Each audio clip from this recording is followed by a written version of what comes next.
कि क्या बताऊं कि क्या मदीना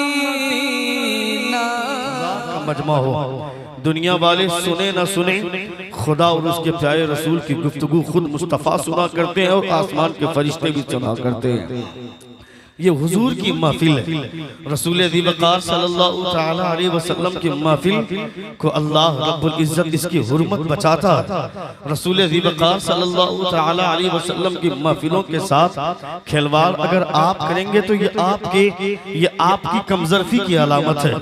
मगर जिन लोगों के दिलो दिमाग में मुस्तफ़ा जान रहमत सल्लल्लाहु तआला अलैहि वसल्लम की महफिल की हुर्मत होती है, ये तलबा जब आए थे मदरसे में, इनका सीना मुकम्मल खाली था। जिस तरह से खेत में जब कोई अनाज नहीं बोया जाता है, वो खेत खाली होती है, उसमें घास फूस कोई भी चीज उग जाया करती है, धतूरा भी उग जाया करता है। मगर जब उस घास की तरबियत अच्छी होती है, उस खेत की, उस पर हल जोत कर उसमें दाने बोए जाते हैं, जैसा दाना बोया जाता है वैसा दरख्त निकल करके बाहर आता है। ये खाली सीना जब इनकी तरबियत हुई तो अल्हम्दुलिल्लाह अब ये सीना इस काबिल हुआ है कि लोग अब इसे देख करके सलाम करेंगे, लोग अब इसको देख करके मुसाफा करने की तमन्ना करेंगे, क्योंकि अब इनके सीने में मुस्तफ़ा जान रहमत सल्लल्लाहु तआला अलैहि वसल्लम का इल्म आ गया। रसूल ज़ीवकार सल्लल्लाहु तआला अलैहि वसल्लम ने, नबी कौनैन सल्लल्लाहु तआला अलैहि वसल्लम ने जिस इल्म की शमा को रोशन फरमाया था, मदीने की टूटी चटाई पर बैठकर मुस्तफ़ा जान रहमत इरशाद फरमाते हैं, तलबुल इल्मी फरीदतुन अला कुल्ली मुस्लिमिन व मुस्लिमा, search for knowledge is necessary, is essential for every Muslim male and Muslim female. इल्म दीन हासिल करना हर मुसलमान मर्द और औरत पर फर्ज है। मुस्तफ़ा इरशाद फरमाते हैं, उतलुबुल इल्म वलो कान बिस्सीन, seek the knowledge even going to China, seek the knowledge even it be in China. Mustafa इरशाद फरमाते हैं, इल्म हासिल करो अगरचे तुम्हें चीन जाना पड़े, इल्म दीन हासिल करो अगरचे तुम्हें चीन की मसाफत झेलनी पड़े। पहली बात तो जिन लोगों ने इल्म को दो हिस्सों में बांटा है, मैं उस तकसीम के खिलाफ हूँ। अगर कोई ये कहता है कि ये इल्म दीनी है, वो इल्म दुनियावी है, तो मैं इस तकसीम के खिलाफ हूँ।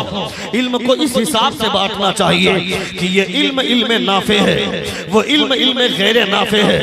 अगर कोई डॉक्टर हॉस्पिटल चलाता है, क्लिनिक चलाता है और रोजाना किसी 5 गरीब का इलाज करता है फ्री ऑफ कॉस्ट, बगैर किसी फीस लिए हुए, किसी 5 पेशेंट को देखता है, तो फिर उसका ये इल्म हासिल करना इल्म नाफे हुआ।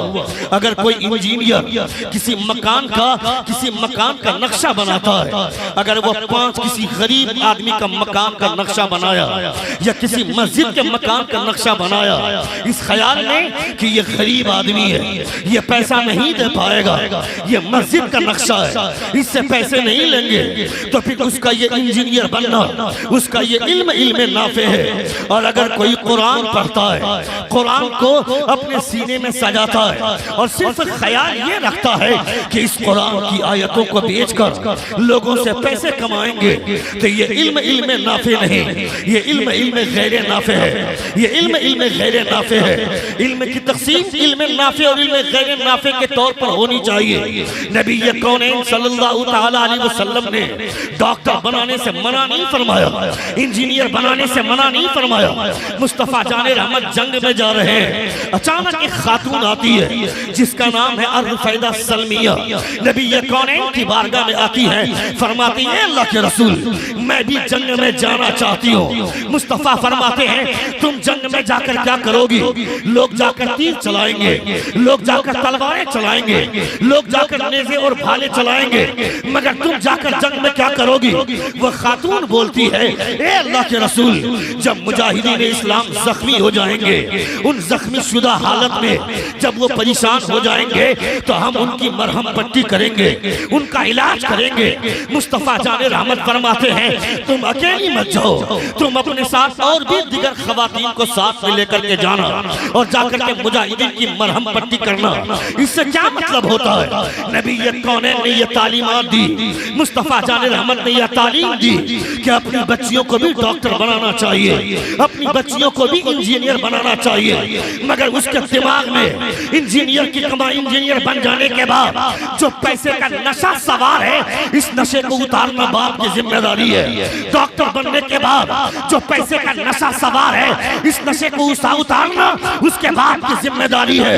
अगर तुम्हारे समाज में कोई डॉक्टर बनता है, इंजीनियर बनता है, प्रोफेसर बनता है, लेक्चरर बनता है, तो अपने आप में बहुत ज्यादा मोच में घी लगाकर चलने की जरूरत नहीं है और मौलवियों को हिकारत की निगाह से देखने की जरूरत नहीं है। मुस्तफा जाने रहमत से पूछते हैं, ए मुस्तफा, ये डॉक्टर है, अपने आप को बेहतर बोलता है, ये इंजीनियर है, अपने आप को बेहतर बोलता है, ये प्रोफेसर है, अपने आप को बेहतर बोलता है, ए मुस्तफा बेहतर है कौन? तो मेरे पैगंबर इरशाद फरमाते हैं, अगर ये जानना चाहते हो कौन बेहतर है तो सुनो।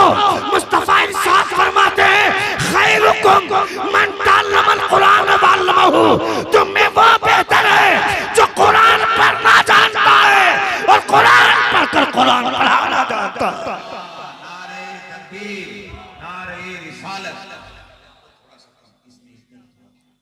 इसको थोड़ा सा कम कर दें। इक़रा बिस्मि रब्बिकल लज़ी खलक़, read the name of your sustainer who created the human being from the blood clot.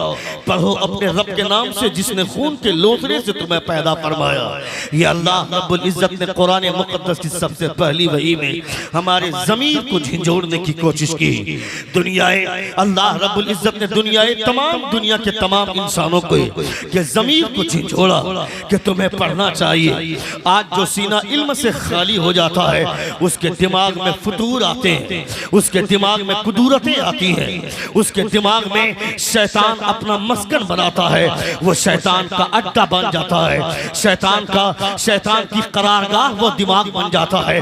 अपने दिमाग को खाली नहीं रखना चाहिए। अभी आ रहे थे रास्ते में, मुजफ्फरपुर से यहाँ आ रहे थे, मौलाना जमाल अख्तर कलामी साहब, मौलाना मोहम्मद अली फैजी साहब, शाहनवाज हसन साहब, हम सारे लोग आ रहे थे। एक मुसलमान की शादी में हमने देखा मुसलमान के तमाम नौजवान वो बारात जा रही है और डीजे लगाकर इस तरह डांस कर रहे हैं जैसा कोई हिंदू नहीं नाचता होगा, कोई ब्राह्मण की औलाद नहीं नाचती होगी, कोई राजपूत इस तरह नहीं नाचता होगा।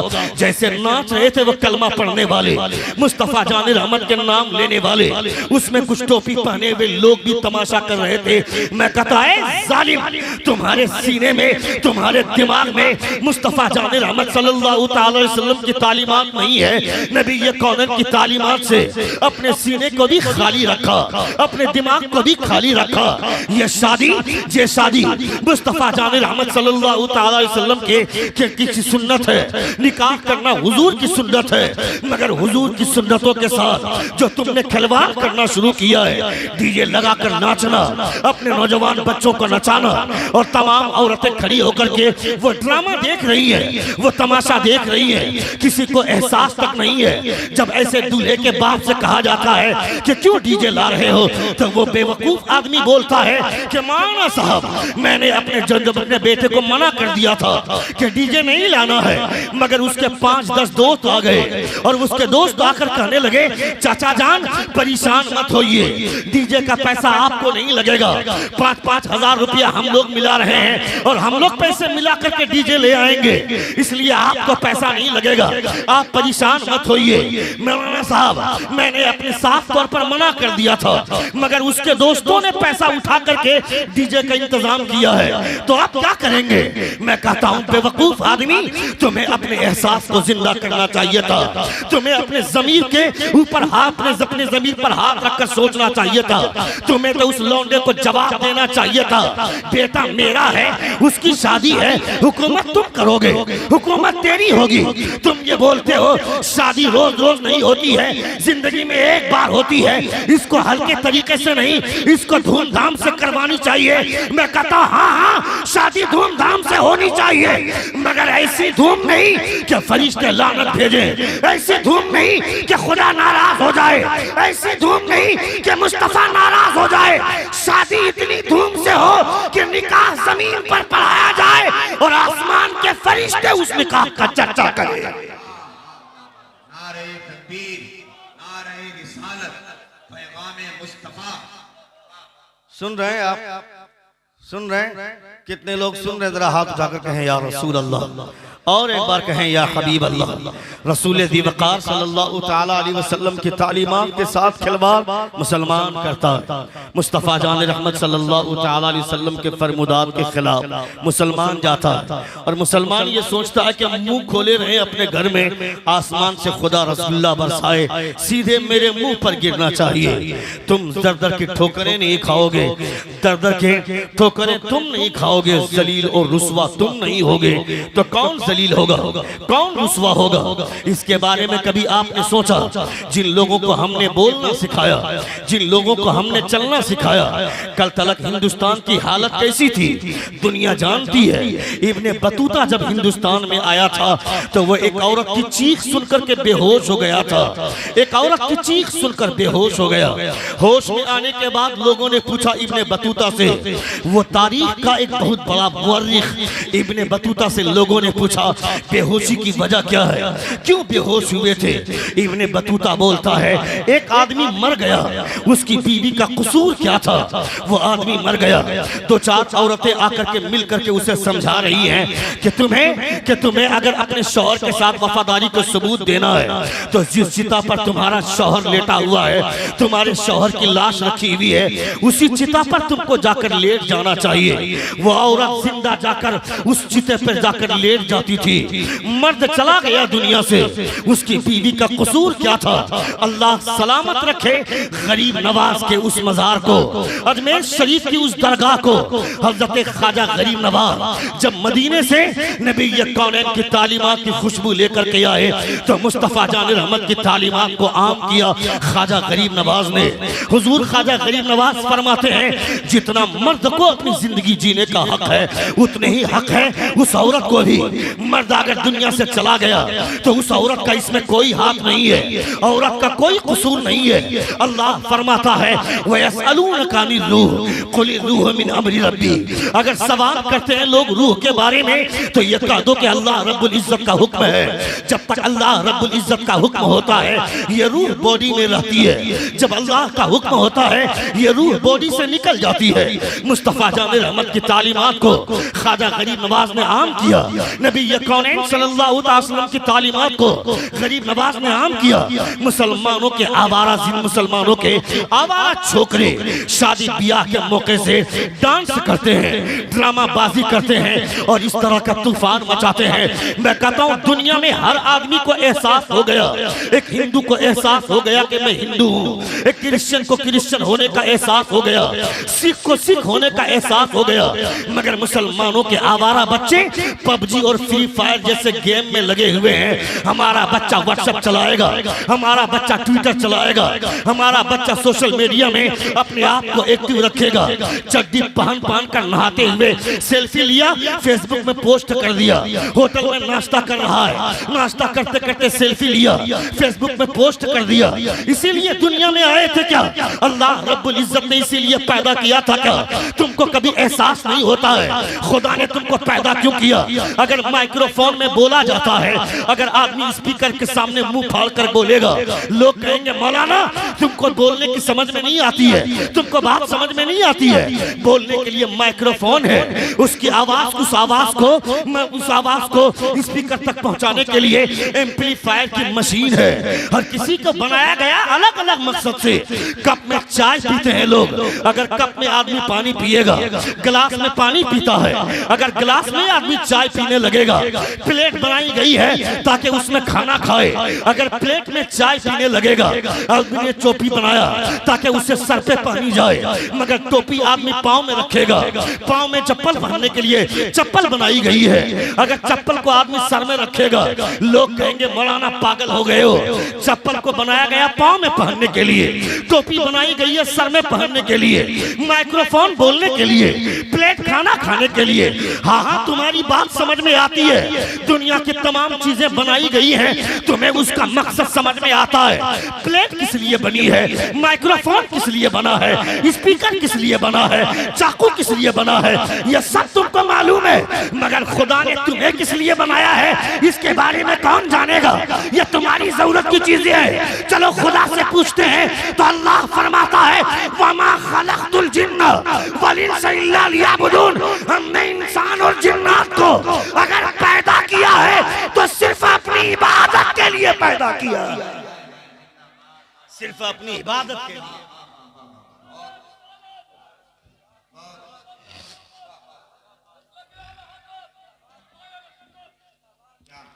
वमा खलक़तुल जिन्न वल इंसा इल्ला लियअबुदून। हमने जिन्नात और इंसान को पैदा किया है तो सिर्फ इबादत के लिए। अल्लाह रब्बुल इज्जत इरशाद फरमाता है वलक़द ज़रअना लिजहन्नम कसीरम मिनल जिन्नि वल इंस लहुम क़ुलूबुन ला यफ़क़हून बिहा व लहुम अयुनुन ला युबसिरून बिहा व लहुम आज़ानुन ला यस्मऊन बिहा उलाइका कल अनआम। अल्लाह फरमाता है many human being and jinn we have created will go to hell. They have hearts but they do not understand therewith. They have eyes but they do not see therewith. They have ear but they do not hear therewith. They are like a cattle. अगर मैं तुम्हें बेवकूफ कहता हूँ तो तुमको लगता है कि मौलाना की जबान खराब है। अगर मैं तुम्हें जालिम कहता हूँ तुमको लगता है कि मौलाना की जबान खराब है। चाय की दुकान पर बोलोगे मौलाना को बोलने की तमीज नहीं है। मगर खुदा ने ऐसे लोगों को जो अपने दिल का सही इस्तेमाल नहीं करता है, जो अपने कान का सही इस्तेमाल नहीं करता है, जो अपनी आंख का सही इस्तेमाल नहीं करता है, खुदा ने ऐसे लोगों को जानवर कहा है। They are like a cattle. वो लोग जानवर की तरह हैं।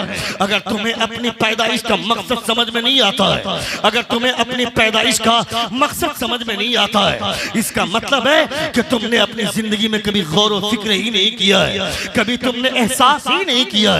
नबी कौनैन सल्लल्लाहु तआला अलैहि वसल्लम की तालीम सुन रहे हैं आप? सुन रहे हैं? कितने लोग सुन रहे? जरा हाथ उठाकर कहें या रसूल अल्लाह, और एक बार कहें या हबीब अल्लाह। अल्लाह रब्बुल इज्जत का लाख लाख शुक्र एहसान है। ये मदरसे की दस्तार बंदी का जलसा है। इस दस्तार बंदी के जलसे में इतनी धूमधाम मनाने से इस जलसे को करने की क्या जरूरत है? क्या जरूरत है इतने खूबसूरत तरीके से डेकोरेशन करने की? क्या जरूरत है इतने शानदार तरीके से सजाने की?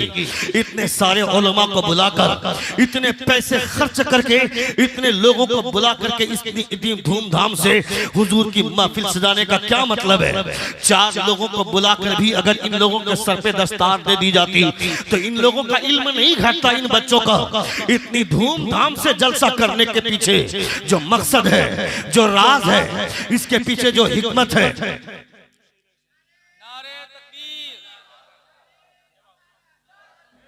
कौन है?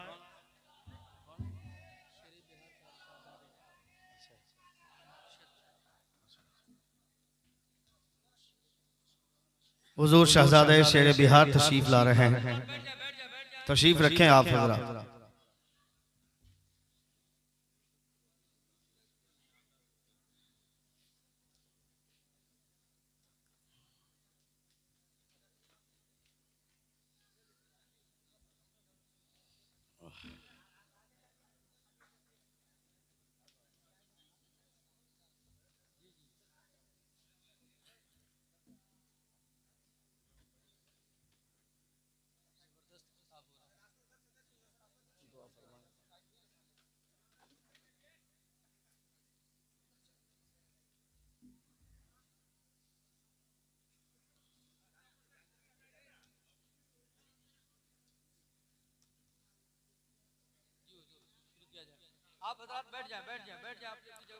तशरीफ रखें आप हजरा, तशरीफ रखें।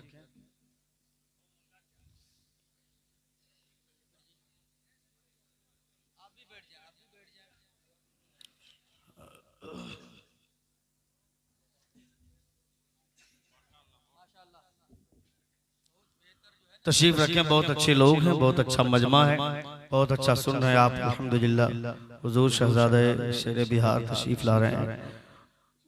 आप हजरात देख रहे हैं हजरत के रुख ज़ेबा का दीदार फरमा रहे हैं। अल्लाह रब्बुल इज़्ज़त ऐसे बुजुर्ग सिफत शख्सियतों को अल्लाह रब्बुल इज़्ज़त सलामत रखे हमारे और आपके दरमियान में। तावीज़ की सूरत में अल्लाह रब्बुल इज़्ज़त हम तमामों के बीच में ऐसी शख्सियतों को सलामत रखे। अभी कुछ ही देर बाद हुजूर पीर तरीक़त रहबर राह शरीयत शहजादे बिरादर ताजु शरिया हज़रतुल अल्लामा मौलाना इमरान रज़ा खान साहब क़िबला उर्फ सुन्नानी मियाँ भी तशरीफ़ लाने वाले हैं। खबर मिली कि हज़रत किसी अलग रास्ते की तरफ चले गए थे, चूँकि नया ड्राइवर, नई मालूमात।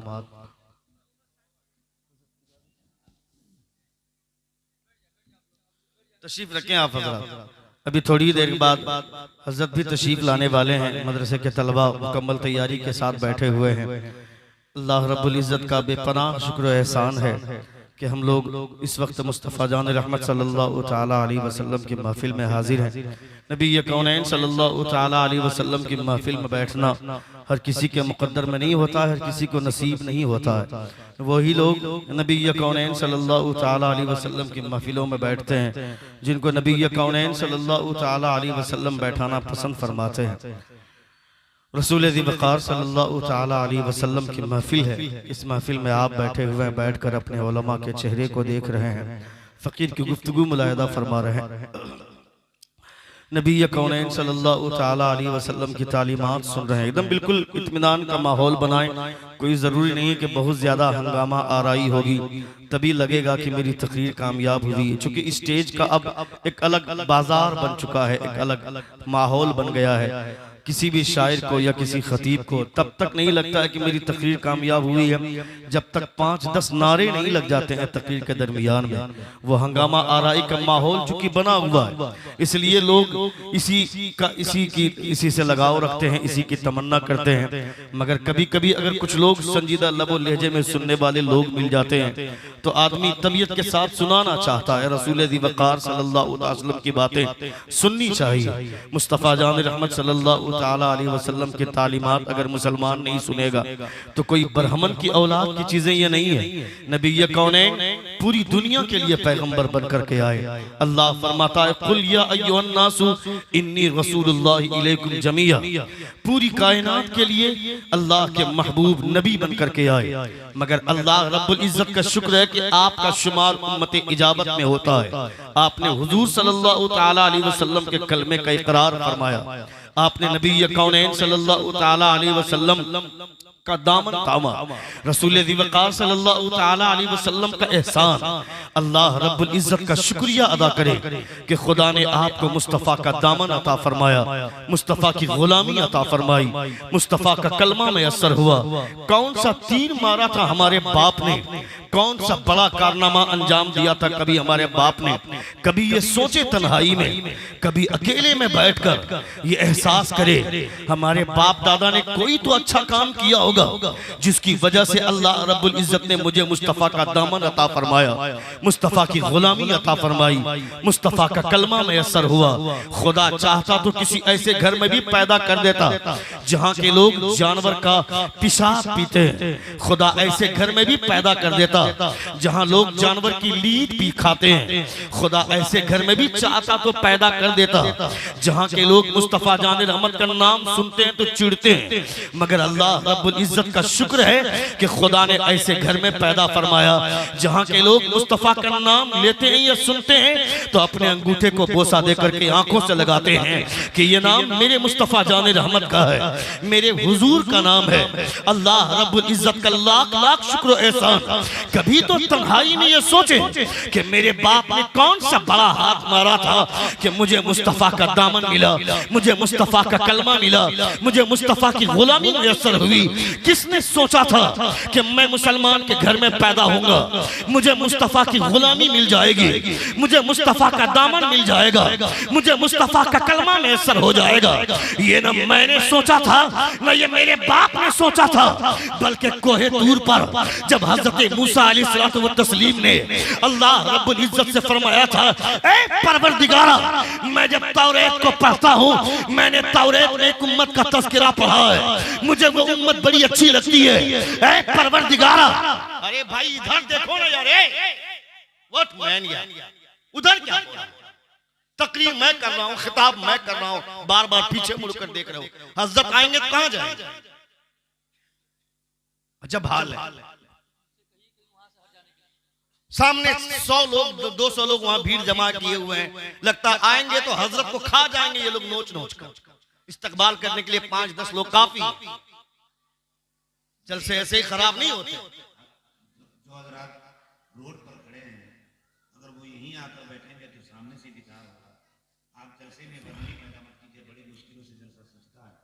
आकर बैठ जाएंगे तो इशारा हो रहा है तो बैठना चाहिए।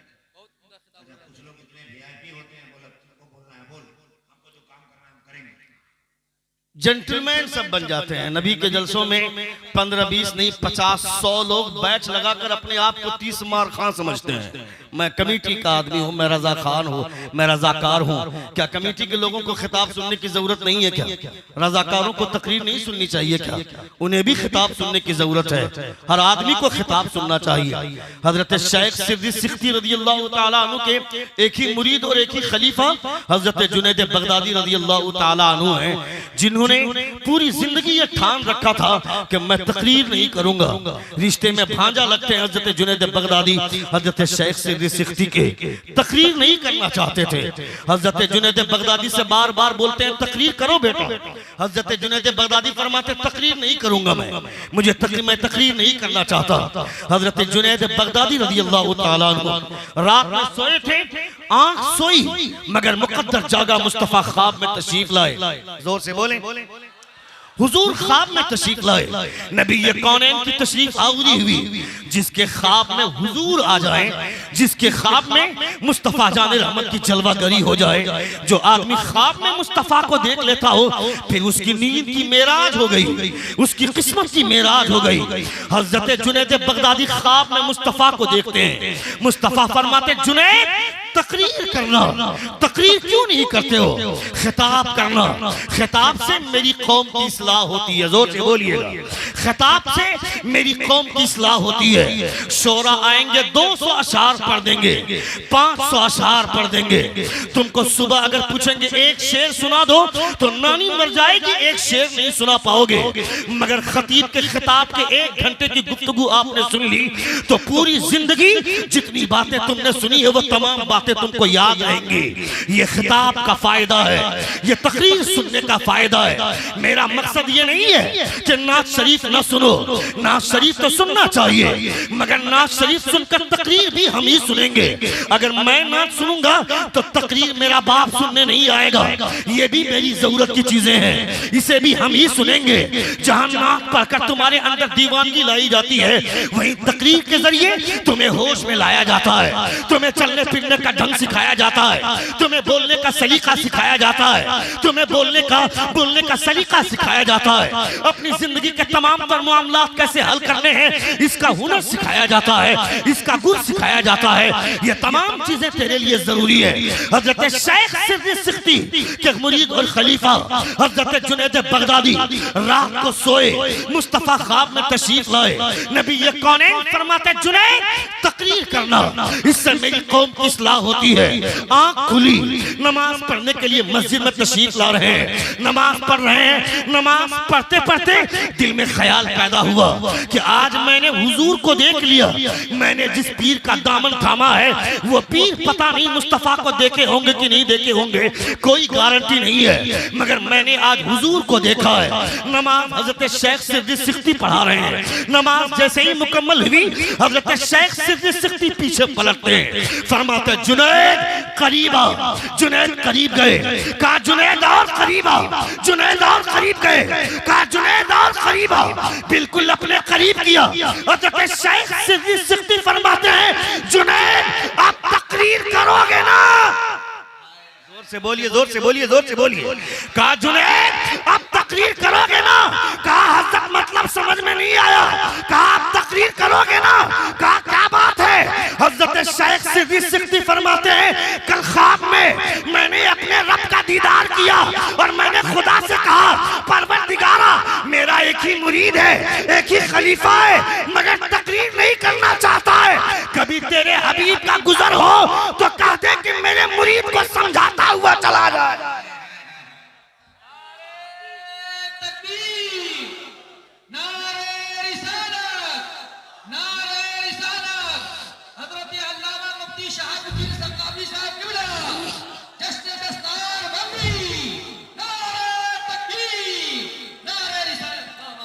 हज़रत जुनैद बगदादी रज़ियल्लाहु ताला अन्हु इरशाद फरमाते हैं हुजूर मैंने आज ख्वाब में मुस्तफ़ा को देखा है। मैंने आज ख्वाब में मुस्तफ़ा जान रहमत सल्लल्लाहु अलैहि अल्लामा गुलाम नबी साहब क़िबला मिसबाही की मोहब्बतें हैं। आपको नहीं समझ में आ रही हैं, आपको भी समझना चाहिए। तकरीर की नज़ाकतों को समझना चाहिए। आदमी क्यों अपने बच्चों को पढ़ाएगा बुखारी शरीफ तक, आदमी क्यों अपने बच्चों को मुस्लिम शरीफ पढ़ाएगा, क्यों आदमी तिरमिजी पढ़ाएगा। अगर बच्चे की आवाज अच्छी है तो उसको नाज शरीफ पढ़ना सिखाएगा। लोगों के दिमाग में ये बात बैठ गई है, नाज शरीफ पढ़ोगे तो लोग हवा में उड़ा कर पैसे देंगे, मगर एक खतीब बैठकर मुस्तफ़ा की हदीस पढ़ता है तो किसी को 1 रुपया जेब से निकालने की तौफीक नहीं होती है।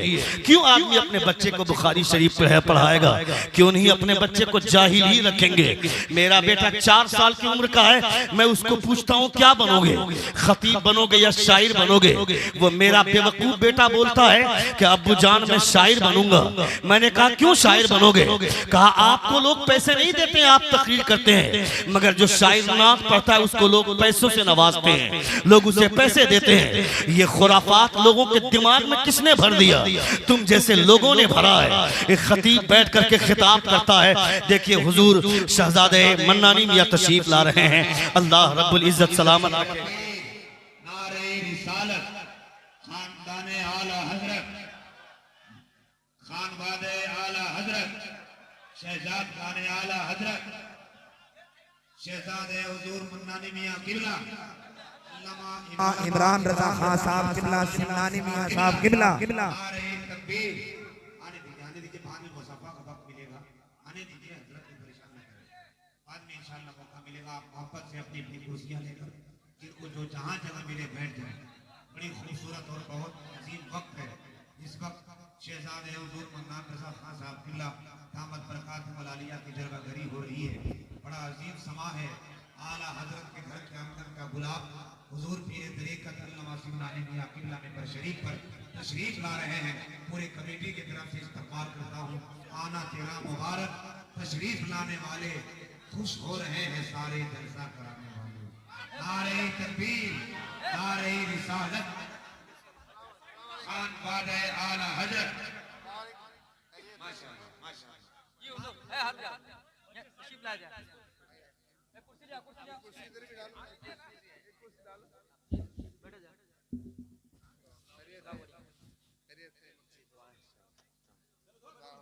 बैठ जाओ, ये कुर्सी नहीं जी, बोला जाए। माशाल्लाह बहुत अच्छी गुफ्तगू हो रही है।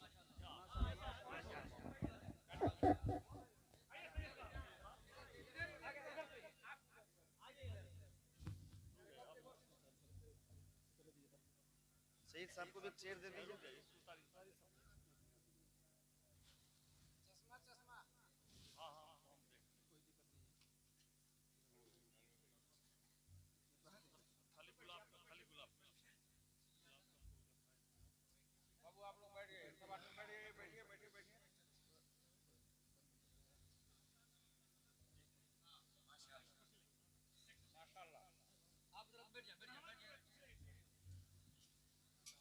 बैठ जाएं जो लोग खड़े हैं भैया, आप तो बैठ जाओ, इनका इंतजार है, बैठ जाएं, कुर्सियां खाली हैं, आगे बैठ जाएं।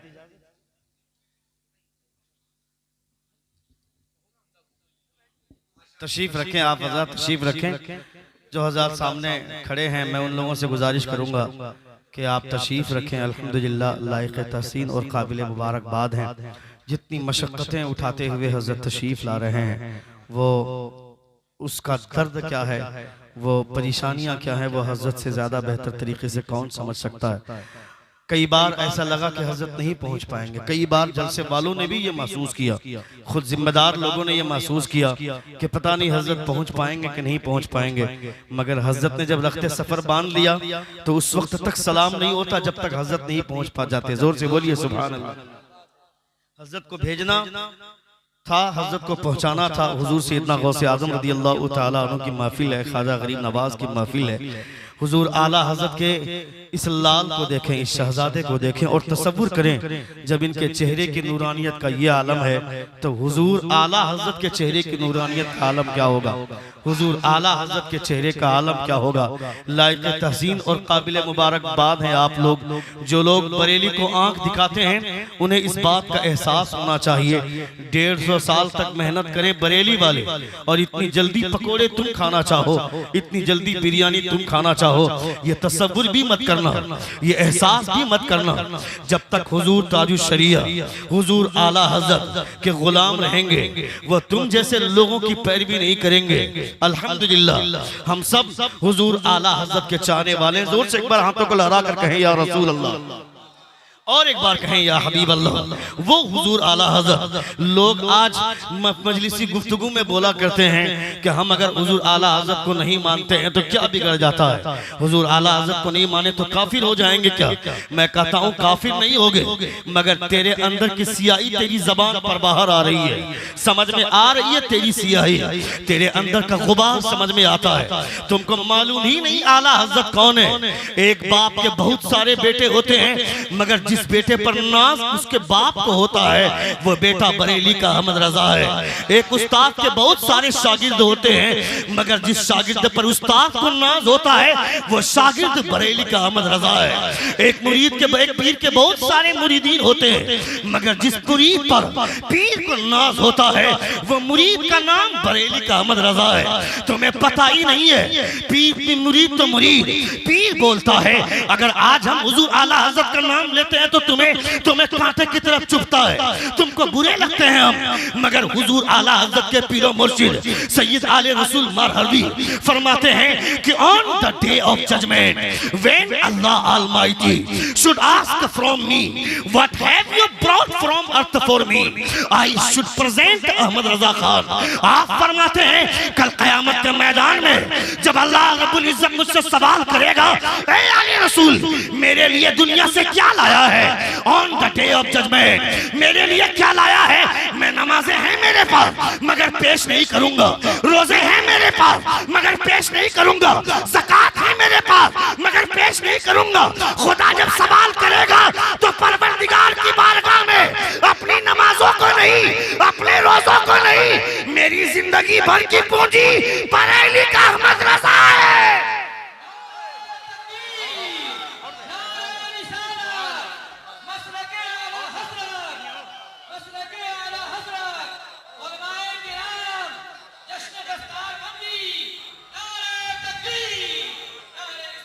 On the day of judgment, when Allah Almighty should ask from me, what have you brought from earth for me?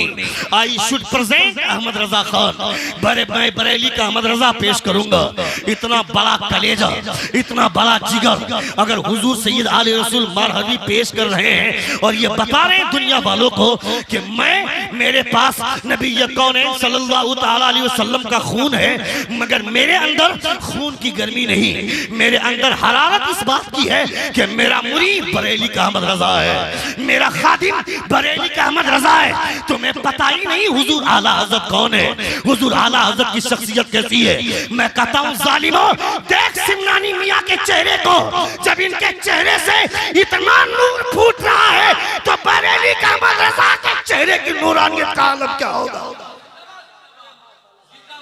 Bareilly के अहमद रजा के चेहरे की नूरानियत का आलम क्या होगा।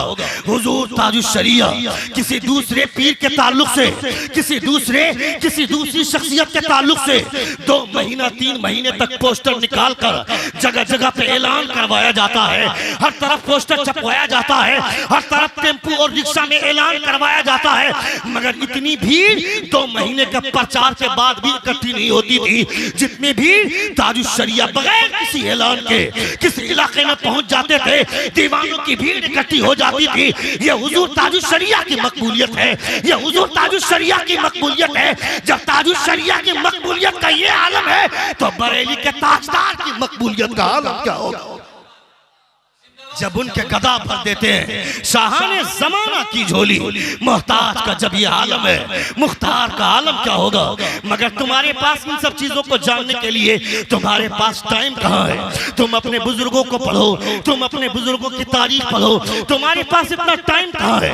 न तुम्हारे पास टाइम है, न तुम्हारे बच्चों के पास टाइम है, न तुम्हारी बीवी के पास टाइम है, न तुम्हारी बेटी के पास टाइम है।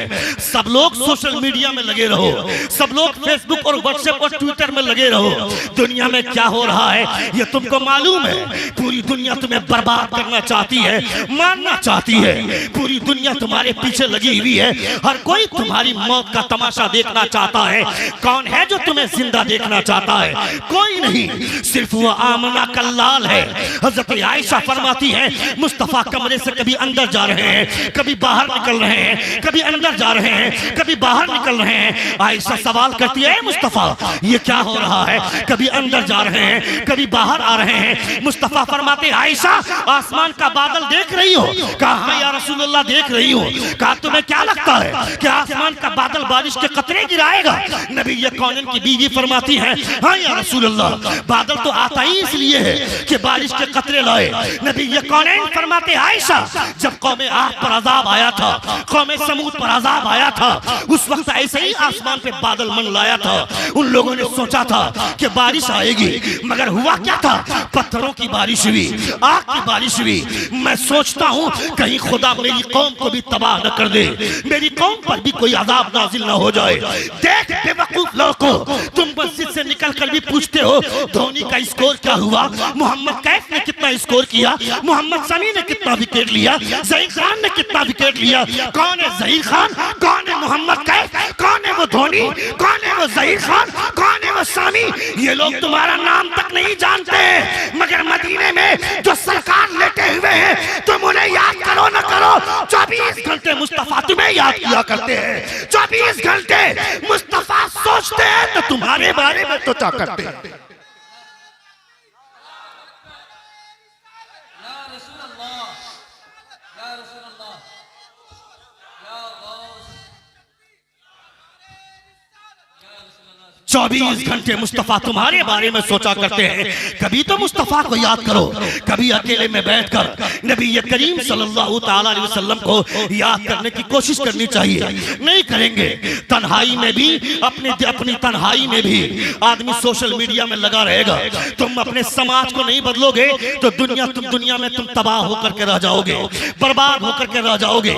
अभी आज से 6 दिन पहले राजस्थान के एक ओयो होटल में रेड मारी गई, पुलिस ने रेड मारी तो वहां से होटल से लड़कियां निकल रही हैं। कौन लड़की?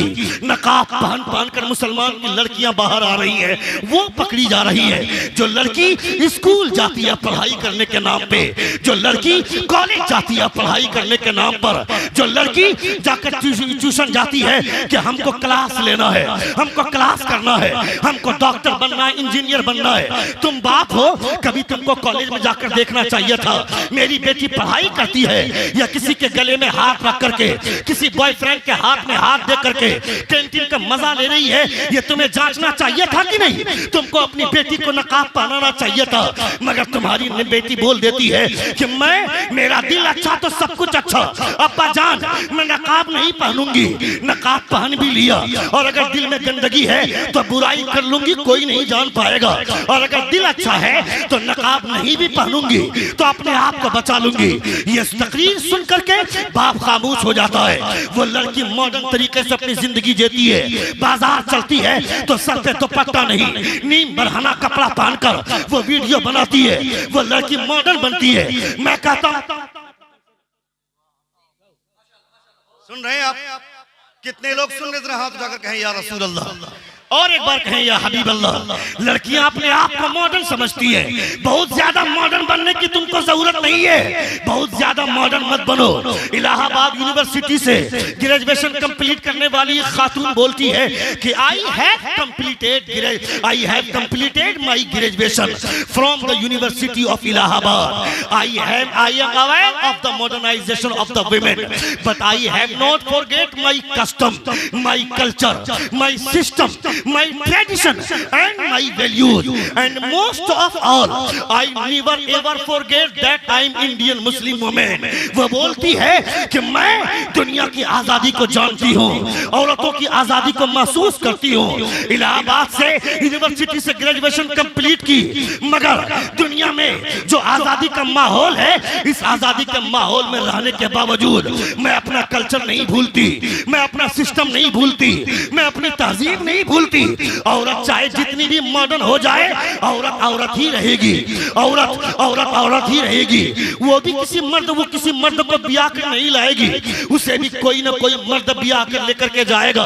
उसके चाहे जितनी भी मॉडर्न हो जाए, उसके कपड़ों की वजह से उसके जिस्म की बनावट नहीं बदलेगी, उसके जिस्म की हैयत नहीं बदलेगी, वो औरत ही रहेगी।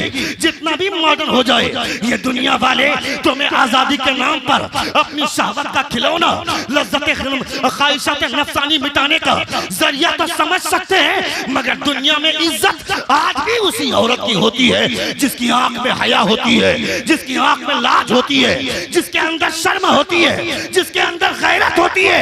और हयादारी का मुकम्मल नमूना देखना हो तो किसी और को मत देखो, मुस्तफा की बेटी फातिमा को देखो।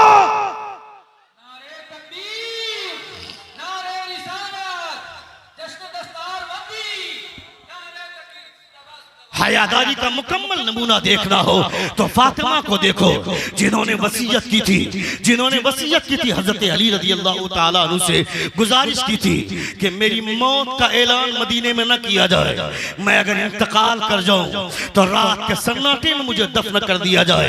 मेरी बेटियों को यह तहजीब कौन देगा, हमारे समाज को यह तालीमात कौन देगा। हमने अपने बच्चों को पढ़ाया भी नहीं। मेरा बेटा डॉक्टर बनेगा, मेरा बेटा इंजीनियर बनेगा, मेरा बेटा प्रोफेसर बनेगा, ये सोच करके सदर भी अपने बेटे को मदरसे में नहीं पढ़ाता है, मदरसे का सेक्रेटरी भी अपने बच्चे को मदरसे में नहीं पढ़ाता है, मदरसे का खजांची भी अपने बच्चे को मदरसे में नहीं पढ़ाता है। ये सोचता है कि मदरसे का सदर अपने बच्चे को मदरसे में नहीं पढ़ाता है, ये सोचकर कि अगर पढ़ाएंगे तो यह बच्चा सुबह से शाम तक हाथ में पारा लेकर कुरान खानी करता हुआ जगह जगह घूमेगा फिरेगा। इसकी हैसियत क्या है? मेरा बेटा डॉक्टर बनेगा, मेरा बेटा इंजीनियर बनेगा। मैं कहता हूं बेवकूफ, तेरा बेटा डॉक्टर बन जाएगा, थोड़ी तरक्की कर लेगा, टू व्हीलर ले लेगा, और थोड़ी तरक्की करेगा 4 व्हीलर कार ले लेगा, और थोड़ी तरक्की कर लेगा महंगी कार ले लेगा, BMW या मर्सिडीज कारें ले लेगा, और थोड़ी तरक्की कर लेगा बसें खरीदेगा, थोड़ी सी और तरक्की करेगा तेरा बेटा हवाई जहाज पे चलेगा। इससे ज्यादा तरक्की क्या होगी? मगर मदरसे में पढ़ने वाला कोई तालिबे इल्म जब चलता है तो हवाई जहाज पर नहीं, बुलबुले सिदरा अपने पैरों को बिछा दिया करते हैं। मदरसे के तलबा हवाई जहाज पर पाँव नहीं रखते, मगर बुलबुले सिदरा के पैरों पर पाँव रखकर चला करते हैं।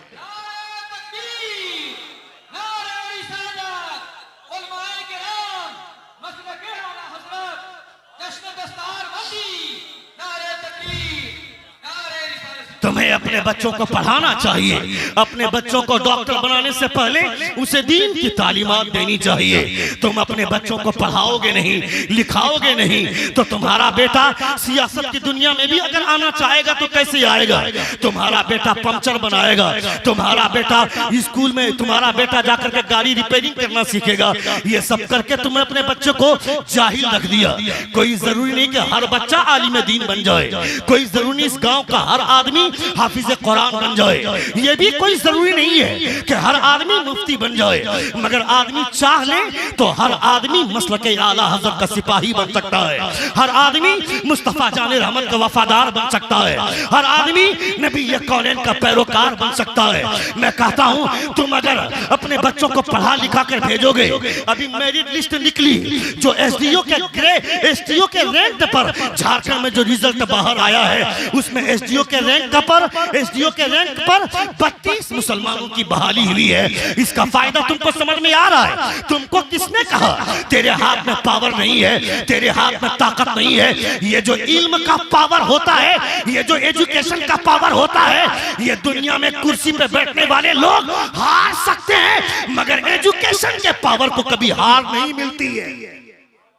जोर से बोले, जोर से बोले, जोर से बोले।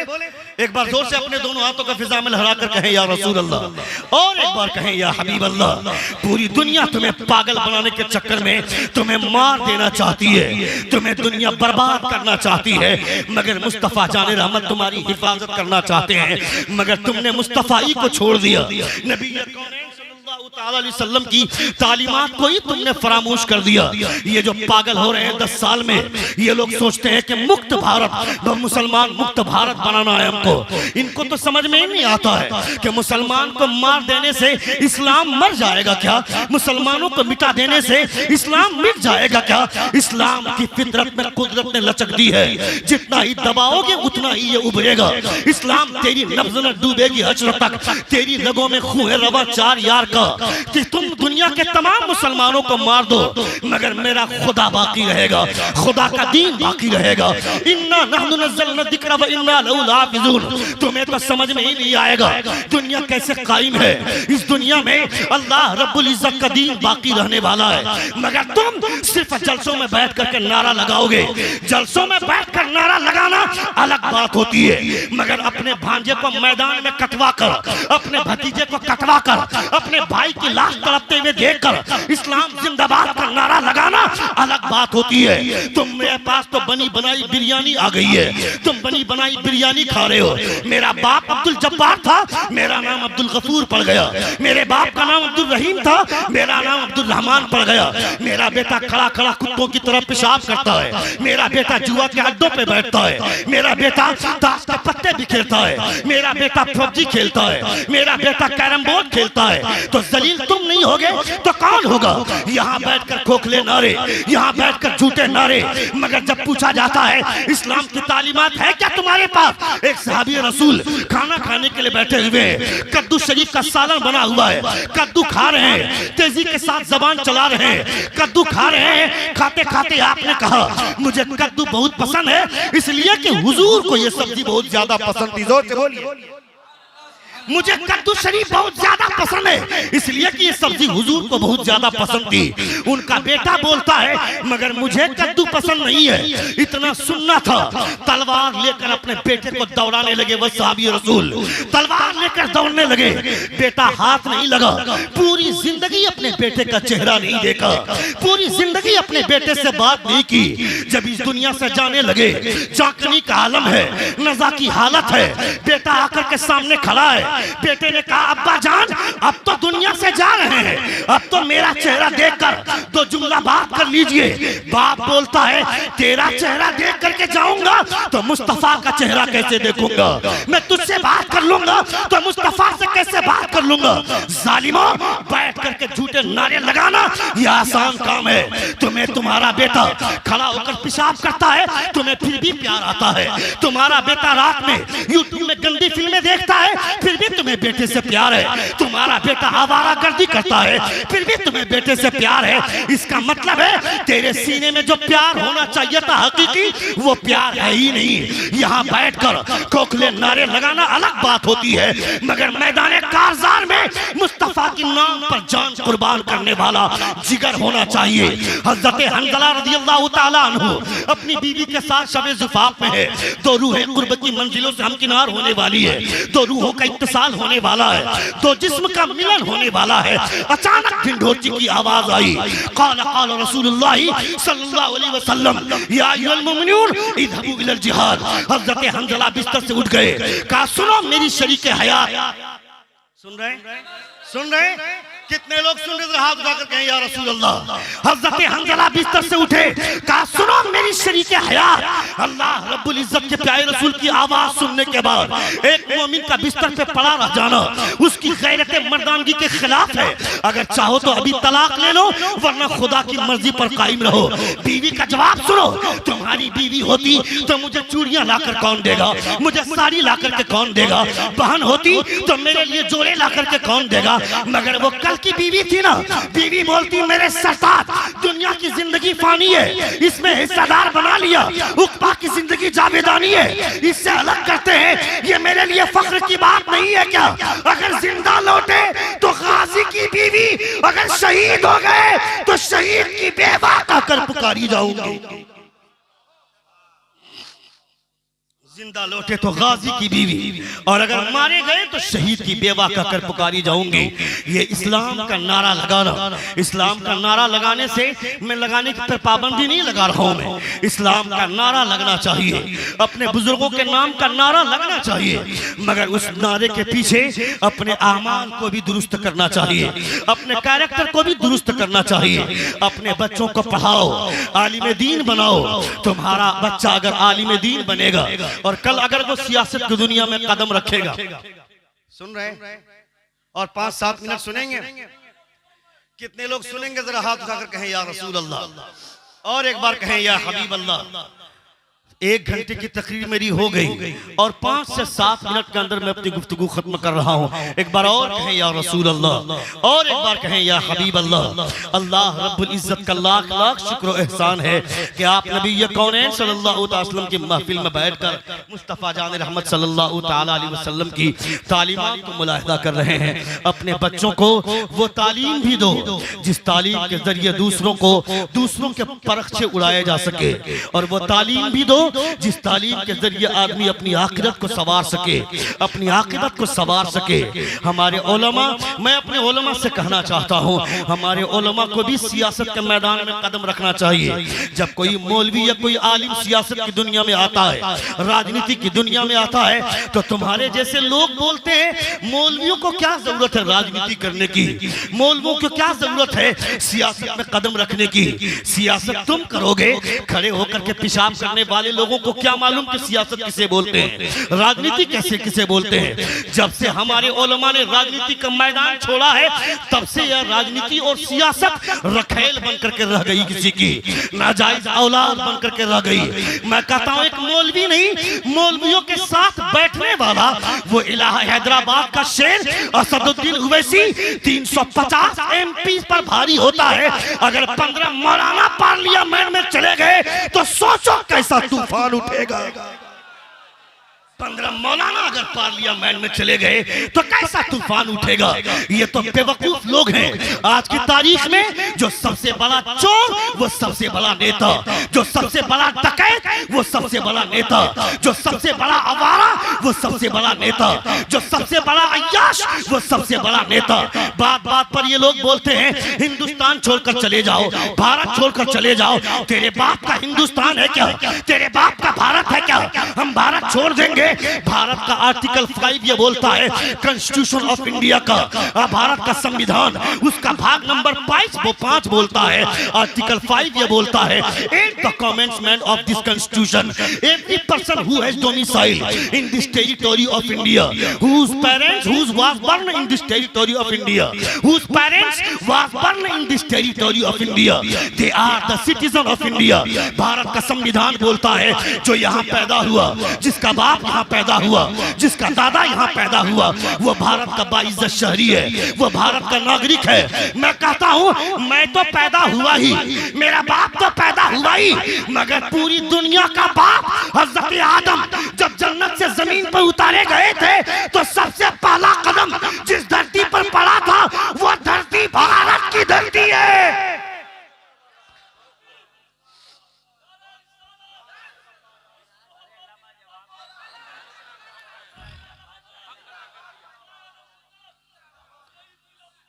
मेरी वफाओं का मुझसे सबूत मत मांगो, वतन से प्यार का जज्बा तो मेरे दीन में है। अटूट रिश्ता है मेरा वतन की मिट्टी से, मेरे बुजुर्गों की खुशबू इसी जमीन में है। ये हमारा हिंदुस्तान है, ये हमारा भारत है। हमें पाकिस्तान से कोई लेना देना नहीं है, हम पाकिस्तान को नहीं चाहते। हम हिंदुस्तानी अगर एक एक लोटा पानी बहा देंगे तो पाकिस्तान नक्शे से मिट जाएगा, पाकिस्तान की कोई हैसियत नहीं रहेगी। हम क्यों पाकिस्तान के पीछे भागेंगे, हम तो हिंदुस्तान के पीछे भागते हैं इसलिए कि गरीब नवाज हिंदुस्तान में रहते हैं। ख्वाजा गरीब नवाज हिंदुस्तान में, मोइनुद्दीन अजमेरी हिंदुस्तान में, ख्वाजा कुतुबुद्दीन बख्तियार काकी हिंदुस्तान में, निजामुद्दीन इलाही हिंदुस्तान में, मखदूम अशरफ जहांगीर सिमनानी हिंदुस्तान में, हुजूर आला हजरत हिंदुस्तान में। हम हिंदुस्तान से इसलिए नहीं प्यार करते कि यहाँ पे ताजमहल है, यहाँ लाल किला है, यहाँ कुतुब मीनार है, बल्कि हिंदुस्तान से प्यार इसलिए करते हैं कि मदीने वाले सरकार फरमाते हैं मैं रहता हूं मदीने में, मगर हिंदुस्तान से मुझे ठंडी हवाएं मिला करती है। ये मदीने वाले सरकार फरमाते हैं। अल्लाह रब्बुल इज्जत सलामत रखे शहजादे बरादर ताजु शरिया हज़रतुल अल्लामा मौलाना इमरान रजा खान उर्फ सिमनानी मियां, अल्लाह रब्बुल इज्जत ने जिन अखलाक से नवाजा है, बहुत सारे मशाइखीन को हम देखते हैं जो पहचानते तक नहीं है। 1 घंटे 2 घंटे बात करने के बाद भी, मुलाकात के बाद ऐसी गुमनामी वाली फीलिंग पेश करते हैं जैसे कि कभी मुलाकात ही नहीं हुई है। मगर हुजूर सिमनानी मियां के अखलाक का ये आलम है कि 100 50 20 साल के बाद भी, 15 साल के बाद भी, 5 साल के बाद भी मुलाकात हो तो खैरियत पूछते हैं, खाना खाया कि नहीं पूछते हैं, नाश्ता किया कि नहीं पूछते हैं। ये पूछना इसका मतलब है कि जब इनके अखलाक का ये आलम है तो आला हज़रत के अखलाक का आलम क्या होगा। जिनका अखलाक इतना शानदार होगा वो पीर झूठा हो ही नहीं सकता है। जोर से बोलिए, जोर से बोलिए, जोर से बोलिए। मदीने की टूटी चटाई पर बैठकर जिन मुस्तफा ने इल्म की शमा को रोशन किया था, उसी मुस्तफा ने अखलाक की किरणें भी फैलाई थी, अखलाक की खुशबुएं भी बांटी थी। मेरे मुस्तफा ने सिर्फ इल्म नहीं बांटा है, मुस्तफा ने अखलाक को भी तकसीम किया है। जिस शेख के पास इल्म की भी दौलत हो, अखलाक की भी दौलत हो, उस शेख के करीब आ जाना, उस शेख के पास आ जाना और अपने आप को कुर्बान कर देना, यह तसव्वुर करना कि ये अखलाक इनका बताता है कि इनकी इरादत हमको सही मिल रही है, हमें इनकी बैत मिल रही है। ये अल्लाह रब्बुल इज्जत का शुक्र एहसान है, अल्लाह रब्बुल इज्जत का लाख लाख शुक्र एहसान है कि अपने माथे की निगाहों से आप हुजूर सिमनानी मियां के रुखे ज़ेबा का दीदार कर रहे थे। कुछ दिन पहले हजरत का एक्सीडेंट हुआ था तो ऐसा लग रहा था पूरे हिंदुस्तान में एक सन्नाटा छा गया। अल्लाह अल्लाह, जिनसे हम लोग मिलते हैं, बड़े बड़े शेख के पास जाते हैं, पहचानता तक नहीं है, खैरियत पूछने वाले सिमनानी मियां हैं, हालत का जायजा लेने वाले सिमनानी मियां हैं। जब भी मिलते हैं चेहरे पे मुस्कुराहट, चेहरे पे तबस्सुम। जो यहाँ तुम्हें नहीं पहचानता है कयामत में क्या पहचानेगा, और ये पीर तुम्हें यहाँ पहचान रहा है, इसका मतलब है कयामत में भी तुम्हें पहचान लेंगे।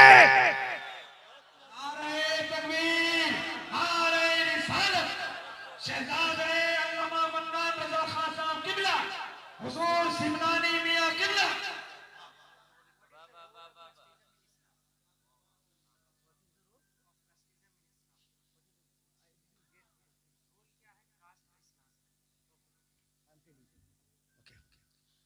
एक बार जोर से कहें या रसूल अल्लाह, और एक बार कहें या हबीब अल्लाह। अल्लाह रब्बुल इज्जत का लाख लाख शुक्र एहसान है कि नबी कौनैन सल्लल्लाहु तआला अलैहि वसल्लम की महफिल में बैठे हैं।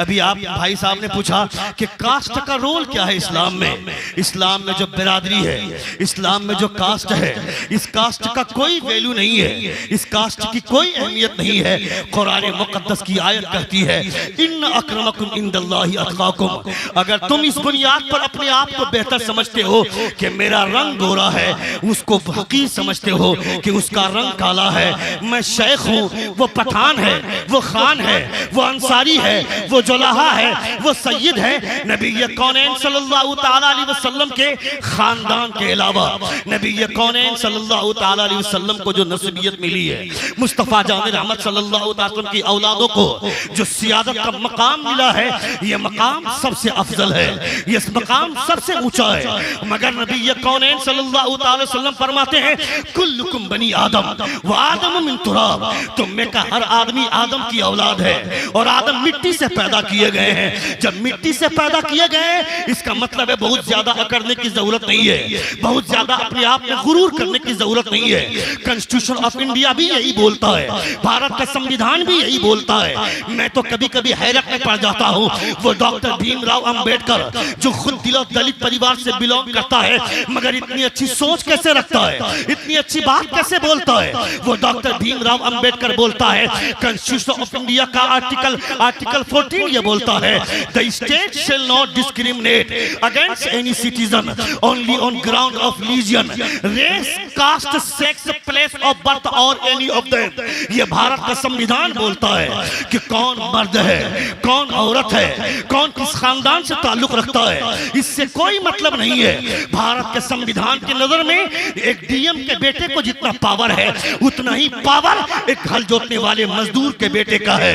एक एमपी के बेटे को जितना पावर है उतना ही पावर रिक्शा चलाने वाले आदमी का बेटा है, उतना ही पावर टोटो चलाने वाले का बेटा है, उसको भी उतना ही पावर है। मैं कहता हूं भारत का कॉन्स्टिट्यूशन, भारत के संविधान का आर्टिकल 15 ये बोलता है, आर्टिकल 15 ये बोलता है the state shall not deny any person equality before the law और equal protection of the law within the territory of India. Bharat का संविधान बोलता है भारत की नजर में सब एक हैं, भारत की नजर में सब बराबर हैं। इसका मतलब है डॉक्टर भीमराव अंबेडकर ने जरूर आमना के लाल का कैरेक्टर पढ़ा होगा, मुस्तफा जाने रहमत का संविधान पढ़ा होगा। मुस्तफा का संविधान इस बात की अहमियत बताते हुए नबी ये कौनैन ये बताते हैं तुम में का हर आदमी बराबरी का दर्जा रखता है, चाहे वो कोई भी हो। इसका एहसास अल्लामा इकबाल फरमाते हैं कि आ गया है लड़ाई में अगर वक्त नमाज, किबला रूहों के ज़मीं बोसरी कौमे हिजाज, एक ही सफ में खड़े हो गए महमूद आयात, न कोई बंदा रहा न कोई बंदा नवाज। लाजवाब, जिंदाबाद, क्या कहें। ये इस्लाम की तालीमात है, ये मेरे पैगंबर की तालीमात है। मेरे पैगंबर की तालीमात कभी ऊंच नीच को नहीं दिखाती है। मेरे पैगंबर की तालीमात ये एहसास दिलाती है कि तुम आदम की औलाद हो, आदम की औलाद होने की हैसियत से तुम सब बराबर हो, मगर खुदा के करीब होने के लिए, अल्लाह रब्बुल इज्जत का कुर्ब पाने के लिए, इन्न अकरमकुम इंदल्लाहि अतकाकुम, जिसके सीने में तकवा जिस मेयार पे होगा, जिसके सीने में तकवा जिस क्वालिटी का होगा, उसी एतबार से अल्लाह रब्बुल इज्जत की मकबूलियत मिलेगी, अल्लाह रब्बुल इज्जत का कुर्ब हासिल होगा। नबी कौनैन सल्लल्लाहु अलैहि वसल्लम ने हजरत सिद्दीक़ अकबर को जो इतना बड़ा मकाम अता फरमाया है, अंसारी होने की बुनियाद पर, अंसारी होने की बुनियाद पर या शेख होने की बुनियाद पर, पठान होने की बुनियाद पर नहीं, हजरत सिद्दीक़ अकबर का जो कलेजा था, ये कलेजा किसी के पास नहीं था। हजरत सिद्दीक़ अकबर रज़ियल्लाहु ताला अन्हु का जो एहसास था, ये एहसास किसी के पास नहीं था। नबी कौनैन सल्लल्लाहु अलैहि वसल्लम हिजरत के राह पे निकले हैं, सिद्दीक़ अकबर रास्ते में मिले हैं। अचानक मुस्तफा ने कहा सिद्दीक़ अकबर चलो चलते हैं। उमर फारूक सोचते हैं मुझे साथ लेकर नहीं गए, उस्मान गनी सोचते हैं नबी मुझे साथ लेकर के नहीं गए, सारे सहाबा सोचते हैं मुझे साथ लेकर क्यों नहीं गए मुस्तफा। सिद्दीक़ अकबर को नबी कौनैन फरमाते हैं नबी सिद्दीक़ तुम कैसे रात में जागे हुए थे, मैं तुझे लेकर के जाने लगा। सिद्दीक़ फरमाते हैं ए अल्लाह के रसूल, जिस दिन आपने कहा था मुझे हिजरत करनी होगी, उस दिन से एक रात भी मैं सोया नहीं हूँ। मैं दरवाजे पे इंतजार करता था कब मुस्तफा निकलेंगे, मुझे साथ चलना होगा। सिद्दीक़ अकबर का इश्क, दुनिया के तमाम सहाबा का इश्क एक तरफ और सिद्दीक़ अकबर का इश्क एक तरफ। जोर से बोलिए, जोर से बोलिए, जोर से बोलिए। नबी कौनैन सल्लल्लाहु ताला अलैहि वसल्लम की तालीमात, constitution of India is the best among all constitution of the world. World के तमाम संविधानों में सबसे अच्छा संविधान भारत का संविधान है। मगर एक मोमिन होने के नाते तुम्हें यह फख्र से बोलना चाहिए कि मीसाक़े मदीना से बेहतर, कॉन्स्टिट्यूशन ऑफ आवर प्रॉफिट मुस्तफा जान रहमत के संविधान से बेहतर दुनिया का कोई संविधान नहीं है, दुनिया का कोई कानून नहीं है। एक झलक पेश करता हूँ, तकरीर खत्म कर रहा हूँ। एक बार जोर से कहें या रसूल अल्लाह। हजरत उमर फारूक, ये हिंदुस्तान है ना, हिंदुस्तान के संविधान पर लोगों को बहुत ज्यादा नाज है, हमें भी नाज है। भारत के कॉन्स्टिट्यूशन पर जितना उन्हें नाज है उतना हमें भी नाज है। मगर यहाँ अदालतें बिकती हैं, यहाँ वकील बिकता है, यहाँ जज बिकता है। हजरत उमर फारूक रज़ियल्लाहु ताला अन्हु अमीरुल मोमिनीन है। जुमे की नमाज में आने में थोड़ी ताखीर हो गई। आज तो आदमी प्रधानमंत्री के खिलाफ नहीं बोल सकता है, किसी स्टेट के सीएम के खिलाफ नहीं बोल सकता है, अपने गांव के मुखिया के खिलाफ नहीं बोल सकता है, अपने गांव के वार्ड के खिलाफ नहीं बोल सकता है। ये हालत है हिंदुस्तान की, ये हालत है भारत की। हजरत उमर फारूक जिसके नाम से रूम कांपता है, जिसके नाम से ईरान थरथराता है, वो उमर अमीरुल मोमिनीन है, दोवेम खलीफा है। हजरत उमर फारूक मस्जिद आ रहे हैं। हजरत अय्यूब अंसारी रज़ियल्लाहु ताला अन्हु मस्जिद के दरवाजे पर खड़े हैं। सुनिएगा, हजरत अय्यूब अंसारी दरवाजे पर खड़े हैं। 5 मिनट लेट आए उमर फारूक। उमर फारूक जैसे ही तशरीफ लाए, अय्यूब अंसारी फरमाते, उमर ये मदीने वाले तेरे गुलाम नहीं है, खुदा ने तुम्हें दूसरा खलीफे का दर्जा दिया है। इसका ये मतलब नहीं है कि मदीने वालों को तुम इंतजार करवाओ। ये कौम तेरी गुलाम नहीं है, ये मदीने वाले की गुलाम है।